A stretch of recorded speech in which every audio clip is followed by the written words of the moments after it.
Hello! Today I'm going on Reddit.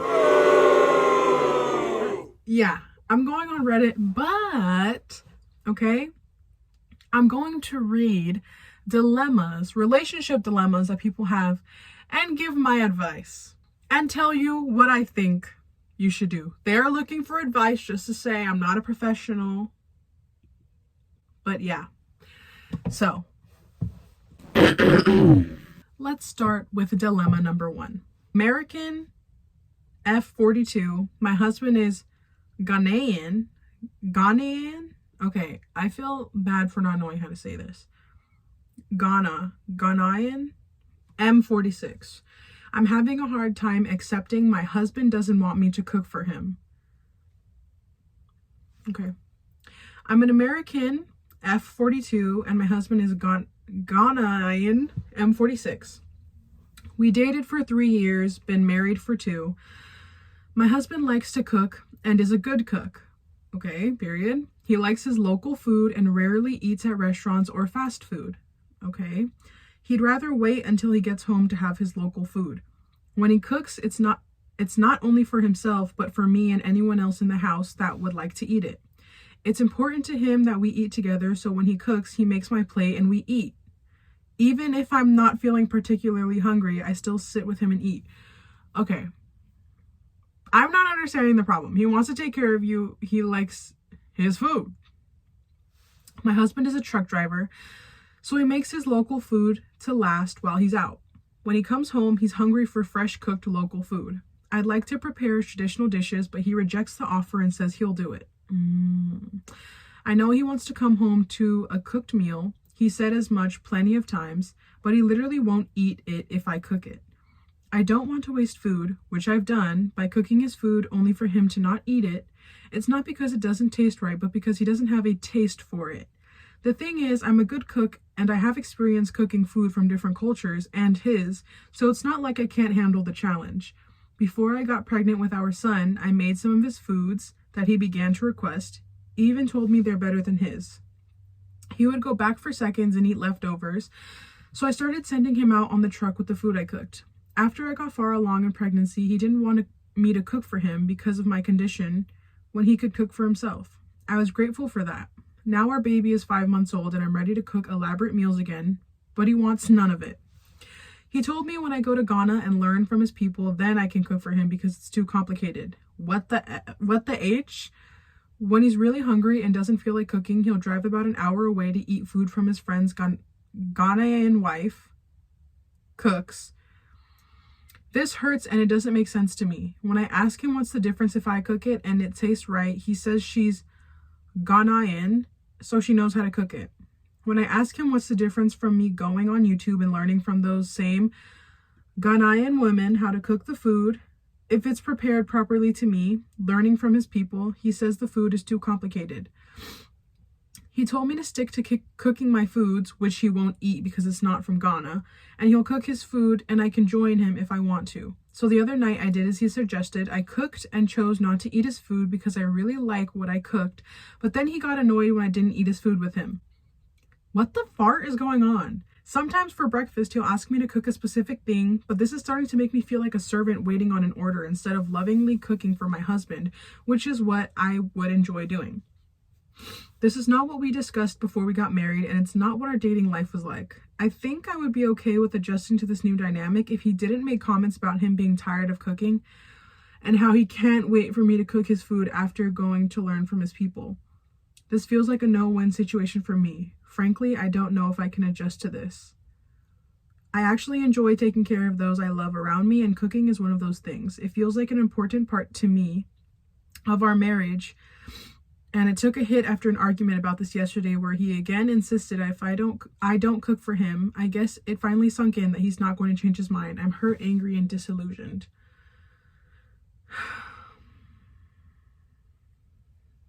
Well, I don't know what to tell you, but he's probably cheating on you. Okay, I am so sorry to just go off the jump like this, but let's scroll back a little bit. It scroll back and says he's a truck driver. Okay, not to hate on truck drivers, but you know truck drivers be having like 3 different families. I'm sorry. I'm sorry, that is a generalization, not true. I saw somewhere that he would drive an hour just to go eat food from his friend's wife. An hour just to eat a meal from his friend's wife. When he said he loves your food and it even tastes better than when he cooks it, at first I was like, okay, well, this man's just cooking for his wife. He wants to take care of her. He probably enjoys cooking. And then after she got pregnant, he's like, actually, I hate your cooking, and I'll just cook all the food for myself because I don't want to eat your cooking. But I'm tired of cooking, and I want you to cook specific things for me. And I also want you to eat the food that I make, but also I'm telling you it's a... So he's really just being an a-hole, is what it sounds like. And if you feel like you can't get through this, then divorce. I'm so sorry. I'm very extreme about this ish, but why waste your time being unhappy? If this is something that you love and he's not making it an important thing to you, and he wants to argue with you about something as little as cooking, something's up, because what's the difference? I would understand it if he, after she got pregnant, he would cook for himself, because he's like, you're pregnant, like, let me take care of you, let me cook, it's fine. And maybe he just really enjoyed cooking so much and he got really good at it that he just wants to cook for the family. But also, within that same realm, he would also be okay with you cooking too, and would still eat the food that you make. I feel like that's not something that's very important or big. If you love cooking, but you let your wife cook once in a while, what's the diff? But he's driving an hour away just to go eat food? Told me when I go to Ghana and learn from his people, then I can cook for him because it's too complicated. When you have experience cooking already. So he's just trying to make excuses and trying to belittle you a little bit. That's what it seems like to me, is he's trying to belittle you to like break your confidence down about the cooking, so that when he leaves to go drive an hour away, you're just like, oh, it's because my cooking is not good. That's why he has to drive an hour away, because he only likes this food. What? No. My answer? Divorce. Anyway, let's go on to number 2. Ooh, this is a good one, I think. How do I cope as a 36F watching my 25F, which if you don't know what F means, it means female, so it's just a woman. How do I cope as a 36-year-old woman watching my 25-year-old sister with her 36-year-old husband? Okay. I am looking for advice on how to deal with jealousy toward my younger sister's relationship in a healthy way. Okay, good for you. I am 36 years old. My sister is 25. We are 11 years apart, and her husband is 36, the same age as me. They met when she was 20 and he was 31. She married him when she was 22, and now they have a 1-year-old daughter. Okay, cute.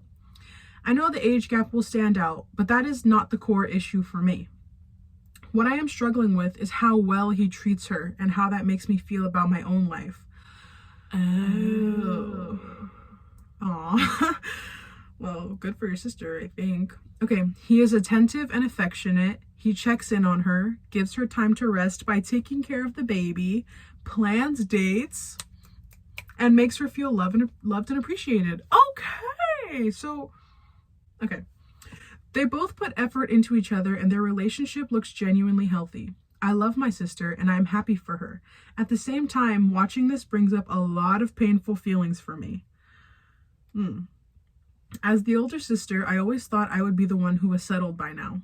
Instead, I have spent years moving from one toxic or unhealthy relationship to another, and I am still single and childless at 36.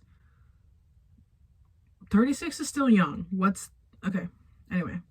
Sometimes I catch myself fantasizing about what it would be like to have a partner like her husband. Not because I want him specifically, and not because I would ever cross a boundary, but because I want that kind of love and care. When those thoughts come up, I feel ashamed and guilty. Why do you feel ashamed and guilty about wanting genuine, healthy love and care? Why? You shouldn't be ashamed and guilty of that. That should inspire you. Anyway, I do not resent my sister, and I do not want anything taken away from her. I just feel behind, lonely, and unsure how to process these feelings without letting them damage my relationship with her or my own mental health. How do I work through this jealousy in a healthy way and stop comparing my life to hers? Wow. Honestly, I feel like the only way to go from that is up. Like, okay, she's feeling jealous, like in a lot of jealousy towards her sister. Not even her sister, towards this vision and this reality of a healthy relationship, when all she's had to experience were toxic, unhealthy relationships. So if you are only finding yourself in toxic, unhealthy relationships, then it is genuinely a good thing that your sister and her husband, that relationship can be a model for you to bias your relationships on. Because if you're constantly in toxic relationships, it gets to a point where it's not the other person and it has something to do with you. Because if you're finding yourself always with these toxic people, it means you're allowing these toxic people into your life because you don't feel like you deserve more. And you're feeling jealousy towards your sister and her relationship because it's healthy. It has everything that you want, everything that you seek within these toxic people. So you have to seek your own happiness. You're seeing how happy they are in a relationship together and the teamwork that it is. And you want that connection that your sister has. So don't feel bad about fantasizing about wanting a loving relationship, because everybody does that. Everybody wants a loving relationship, I assume. And your sister and her husband are just a model for that. That it's possible. If it's possible for your sister, it's possible for you. Just because you're always in toxic relationships doesn't have to mean the next one can't be beautiful and loving in the same way. But you feeling ashamed within yourself that that's something that you would ever fantasize about or want is probably what is leading you into these patterns of finding toxic people, because you don't allow yourself to dream and you don't allow yourself to accept that that can be your reality. If your sister can have somebody who's the love of her life with a beautiful, healthy relationship, you can have the same exact thing. You have to instill it within yourself that that's what you deserve. Look at your sister's relationship, and instead of feeling jealous and instead of feeling bad for feeling like you want the same thing, think, okay, I see it, I like it, I want it, I got it. Okay, you see it and you like it.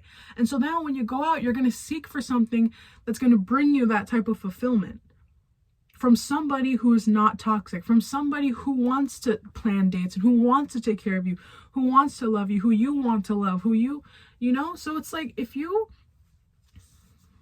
don't seek that, maybe your sister has a beautiful, healthy relationship, just like the universe put that together to show you what you deserve. So don't feel jealous because you're 36 and you're not married yet and you're childless.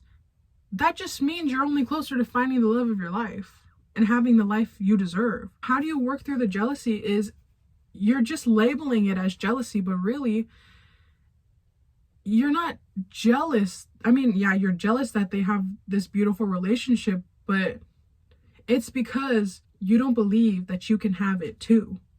And that's where your issue is lying. Not with your sister's relationship, not with the jealousy itself, but because you're labeling that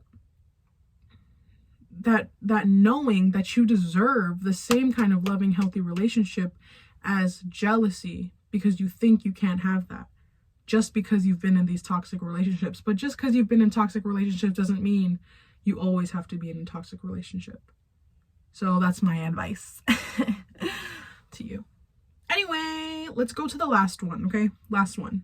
This is a money one. My boyfriend, 30-year-old male, told me, 31-year-old woman, to move out and meet his financial ultimatum. And I secretly applied for my own apartment. Did I mess up? I don't know, girl. I'll tell you right now. My boyfriend and I have been together for about 3 years, and we've been living together for about 2.5 years. He's exceptionally good with money, having come from a privileged family with a successful real estate business. Okay, period. He is strict with his budgeting. His parents instilled in him excellent financial habits, which he's carried into adulthood. My mom was a single parent and a school teacher, so we didn't have a lot of money, but we were okay. Both of us earn a good income, exceeding $100,000. Okay. However, I've never been particularly good with money due to various reasons, including past financial trauma. Hold on, how old are you? 31? Okay. Never been particularly good with money due to various reasons, including past financial trauma, a lack of financial literacy during my upbringing, and lifestyle creep. Lifestyle creep? What the hell does that mean? My partner and I are both committed to getting married, but he has a specific requirement for us to undergo a comprehensive financial disclosure and for me to sign a prenuptial agreement. I agree with that. This includes a criminal background check, credit checks, and the need to show all our bank accounts and savings. At the time, I was transparent about my debt and financial situation, and he has done the same. Naturally, he has significantly more invested than I do and better credit. To make him feel comfortable marrying me, he has set a few financial goals for me to achieve. Number 1, pay off all my consumer credit card debt. Number 2, build an emergency fund that covers 3 to 6 months worth of expenses. Okay, this is good. Number 3, make substantial payments towards my student loans, which amount to over $100,000. Okay, I'm agreeing with him, because if I was a woman marrying a man, I would want the same thing for him to do, to show me that we're going to build and we're going to be okay. We can both be financially literate. I carry on. Well, things between us haven't been great the past couple of months. We've been arguing over minor things around the house, which has triggered me to compulsively shop. Eye roll. We had been arguing so much that right before my boyfriend left for a weekend trip, he suggested I talk to my job/manager to see what my options would be for me to temporarily move back to my hometown for 2 months so he could have some space and figure out what he wants. He also wanted to go no contact during this time. I told him that was a lot to ask, even though my job is mostly remote as my life is where we live. According to my contract, I have to be in the same state as my job. He insisted I lie to my job and say something was going on with my mom back home and ask my manager if I could work for my home state to take care of her to give him space. Okay, what is he, a princess? Tell him to get the fuck out. What? Tell him to go if he wants some space. Okay. I did ask my job and manager, and they basically told me I would have to take FMLA to do something like that. So that wasn't an option. When I asked him if he would honor his word and give me a couple months to move if we decided to break up upon my return, he basically said no. He wouldn't be willing to do that, which shocked me because he's usually a man of his word. I'm not from the state where we live and have no family or friends here, so this obviously scared me. So I started looking for places to live and applied for apartments that night out of fear. I ended up getting approved for my dream apartment and toured it last week. I really liked it and wanted to move out there. I felt that this would give us some space and offer me a bit more freedom and security than I was feeling. When he got back from his weekend trip, I told him I couldn't go back home as I had to stay in the state due to my job, and he just said that was fine for us to just continue working on the relationship. When I told him I found a new apartment, he was upset, basically saying me going out and finding an apartment was sneaky, and he doesn't see how we are going to continue to work on things if I'm living somewhere 20 minutes away. What is, okay. Listen, dude, I agreed with you in the beginning, but now you're just being an a-hole. Because how are you wanting to go no contact, telling her to move out the state so he can have some space, and then she's giving you what you want, moving 20 minutes away, and you're getting upset? What? After a weekend trip? A weekend trip? Okay. He also brought up how it would be harder for me to meet the financial goals we set if I had my own place, as I'd be paying much more in rent/utilities. He also said that me moving out would be a major inconvenience for him. No, break up. As I do all the cooking in the house, grocery shopping, most of the cleaning, etc., my boyfriend can't cook. Babe, you just answered your own question. You literally just, and did you mess up? Yeah, by getting with him. That's how you messed up. Let me finish. So he basically has been treating me like a piece of furniture /silent treatment the past 2 days until I made a decision on whether I was moving out or not. When I told him I wanted to stay, he asked about my progress on the financial goals, and I told him I hadn't made much progress on anything except the emergency fund. He has now drawn a bit of a line in the sand and said in 6 months to a year, if I haven't accomplished the goals we set, he's not going to move forward with us getting married, and we might as well break up at that point. This made me nervous as he asked me during the conversation if I had racked up any additional credit card debt. I said no out of fear. The truth is I have, and it's basically tripled. I don't know how to tell him this. He's super perfect financially and I'm not, and I feel like he's super fed up with me. At this point, I don't know what to do. Well. My advice is I think he is fed up with you, but also I think you should be fed up with him as well. I don't think this relationship is going to work, if I'm being honest. I mean, maybe if you super dedicated yourself, but listen, he is very good with money and is very financially literate. You are not financially literate in a sense of you're a compulsive shopper. You have tripled your credit card debt and you have a lot of debt to pay off. I agree with the prenuptial agreement. I think it's just that is safer for both sides, especially with the divorce rates. I don't know, unless you found the complete love of your life, but I think that marriage, if he's really like really wants to get married very soon and is giving you like a time limit, I understand if the time limit is, are you genuinely going to dedicate yourself to becoming financially literate so that we can build together as a family and move together with marriage? But if he just wants you to hurry up and do these things just so you can get married, that's a completely different story, because why does he want to get married so fast? All right, my advice is you found your dream apartment, go live in it. You tripled your credit card debt. I think maybe this relationship could have been something that's honestly, you could learn from him. You could really learn from him how to become more financially literate so that you can clear your credit card debt. So you need to change your habit, first of all, of being a compulsive shopper when you get stressed out. Because if you're in credit card debt, student debt, you have no room to be compulsive shopping, girl. And now you tripled your credit card debt, which to him is completely irresponsible, especially as an adult, especially as you're going to get married. You can't be doing these things and going into debt while he is very on top of his financial things. So I understand his point of view. Now, him getting upset with you and telling you that he wants to go no contact and wants you to move back to your home state, completely rude. And then you giving him what he wants, even though you didn't tell him you rented an apartment, and him coming back from a weekend trip and then getting upset at you for that doesn't make sense. That just doesn't make sense. And then he's saying it's an inconvenience to you, it's an inconvenience for him because he can't cook, he can't clean, he doesn't grocery shop. When he originally wanted you to move back to your home state and wanted you to lie to your job about all this, makes no sense at all. So it's either he wants you to move completely away from him where you won't be in his space at all, or if you stay in the same state, he wants you to be doing things for him. So if he's treating you like a piece of furniture, get your shit and go to your dream apartment. Learn how to be financially literate on your own and drop his ass. Let him find someone who's already financially literate, because if he's not willing to work with you through this, and maybe he did try and work with you, but if he's just getting to a point where it's just not working out, then it's not working out. You don't need to force a relationship.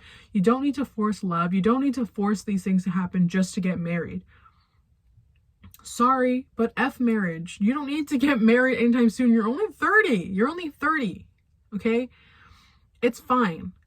Go to your apartment. Keep working on your job. Those ultimatums he gave you, keep those ultimatums as goals for yourself. Okay? Keep them as goals for yourself and still complete them, but you don't need to be with them.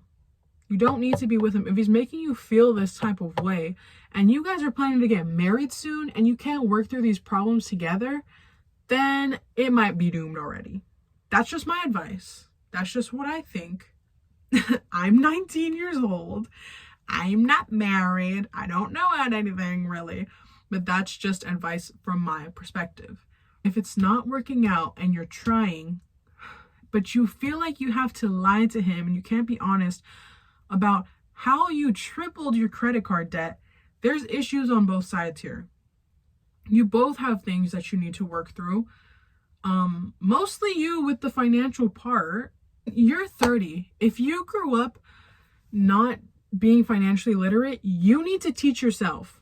There's no excuse for that. You can't be over here saying, well, it's because I have trauma from growing up and not having a lot of money, that I'm a compulsive shopper, that I'm in a whole bunch of credit card debt and student debt. You can still be in credit card debt and student debt, but you can't be piling it up more. You're 30 years old now. You're 30 years old now, and you want to get married, but you can't heal the part within yourself where you compulsively spend money. So what's going on? You already got the apartment. F it, you already did it, so you might as well go live in there. Be an inconvenience to him. Be an inconvenience to him. He's not a princess. You should be a princess and be a self-sufficient princess.